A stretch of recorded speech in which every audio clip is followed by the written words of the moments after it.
What's up, fam? Hope everybody's doing fantastic out there. Today we're taking a look at a couple of sweet knives from Karbon. Now these are Katsuo or Reich manufactured. I believe they're kind of an offshoot of Katsuo. I could be wrong on that, but they are sold from Katsuo's website. So I'll have that linked down below. But the two that we're looking at are the Buckhorn. This is the aluminum Buckhorn. We have already seen the titanium version of this knife previously. And then we're also taking a look at the Smokeshow. So we'll go ahead and start off by looking at the Buckhorn. So again, this is the aluminum version, 14C28N, and it is an actual DLC. You can see how it's kind of got that oily look to it from my fingers. So again, pretty cool that you're looking at actual DLC on this thing. Now the price tags, you're looking at $150 for the standard, which is the silver, and then the $155 for the DLC version that you see here. 3.66 inches on the blade, 8.54 overall, and 4.53 ounces. Now, what is the biggest difference between this and its big brother? So the titanium version is a frame lock instead of an inset liner lock that you have here. It also uses S35V in steel versus the 14C. Now, for that $275 price point, that's what you're getting on the standard Buckhorn. The standard Buckhorn is also quite a bit larger. It's about 1/4 of an inch larger. So you're looking on the titanium version that we did the video on previously. It's a 3.85 inch blade and 8.78 inches overall. So again, just over 1/4 of an inch larger. It's also a little bit lighter because it doesn't have the steel liners. It's just the titanium. But anyway, other than that, these are essentially the same knives, so we're not going to spend a whole lot of time on it. Just go ahead and show you guys that, you know, the action on the aluminum being the liner lock is great. It does have a slightly weaker detent than the one that I played, the one that I played with previously. But being a liner lock, it will be very easy to tune that detent exactly how you want it. Thumb studs still work really, really well. Flipper still works very well. And it's still just a really cool looking design from the mind of Ken Onion. All the stuff still works the exact same on it.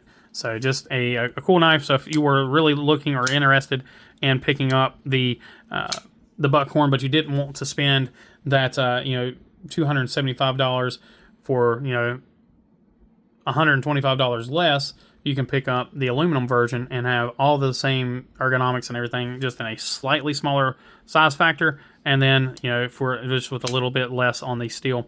But I personally love 14C28N. So of course it does come with the certificate, just like all of your Karbon knives do. Tells you a little bit about them. So you do get that still with these knives, even though you're looking at a more budget offering. I say budget, is still a $150 knife, but definitely more budget compared to the original. Now let's go ahead and jump into the Smokeshow. So this is, again, another Ken Onion design.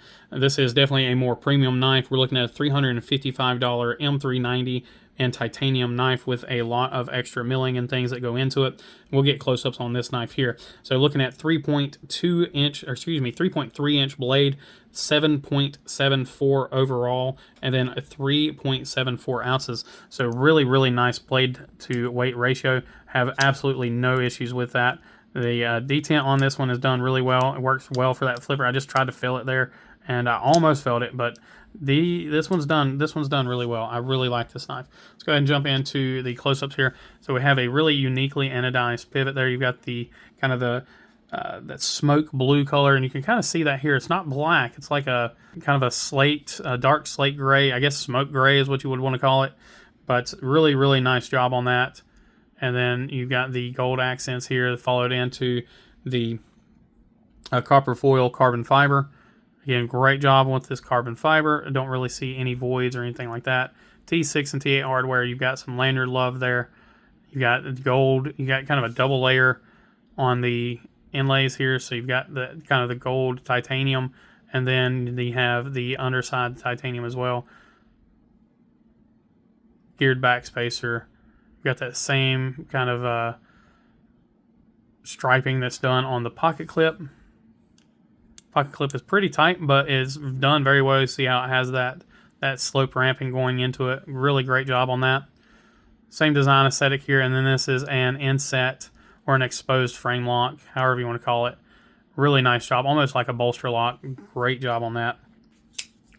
Taking a look at the blade here. Of course, you've got the name of the blade, Smokeshow there. Then you've got a kind of a modified drop point here with a swedge. Really nice big belly blade.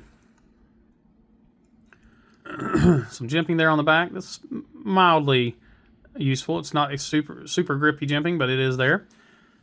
Taking a look on this side, you've got the Karbon branding there. Really nice kind of a blasted finish on the blade. Sharpening job looks to be very well done. Yeah, no issues there. Plunge grind could be better. I've seen worse, but it could be better. Get some of the junk off the blade here. Take a look at our tip. Ooh. Tip is great.